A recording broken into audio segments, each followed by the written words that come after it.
பிள்ளையார்பட்டி அருகே உள்ள நகர வைரவன்பட்டி சிதம்பர விநாயகர் ஆலயத்தில் தேய்பிறை அஷ்டமி பெருவிழா நடைபெற்றது.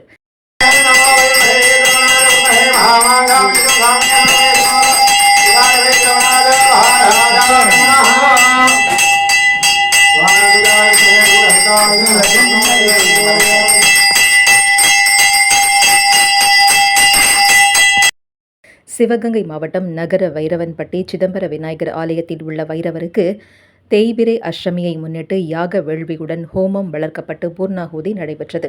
தொடர்ந்து மூலவர் பைரவருக்கு பால், தயிர், திருமஞ்சனம், இளநீர், சந்தனம், பன்னீர் உள்ளிட்ட 11 வகை வாசனை திரவியங்களால் அபிஷேகம் நடைபெற்று சிறப்பு அலங்காரத்தில் பஞ்சமுக தீபாராதனை காண்பிக்கப்பட்டது. விழாவின் உபயதாரர் SM பழனியப்பன், குணாளன் குடும்பத்தினர், கீழசிவல்பட்டி, நகர வைரவன்பட்டி கிராம பொதுமக்கள் என ஏராளமானோர் பங்கேற்று சுவாமி தரிசனம் செய்தனர். விழாவிற்கான ஏற்பாடுகளை அறிவுரை யோகி குல பங்காளிகள் சிறப்பாக செய்திருந்தனர். விழாவின் முடிவில் அனைவருக்கும் அன்னதானமும் வழங்கப்பட்டது.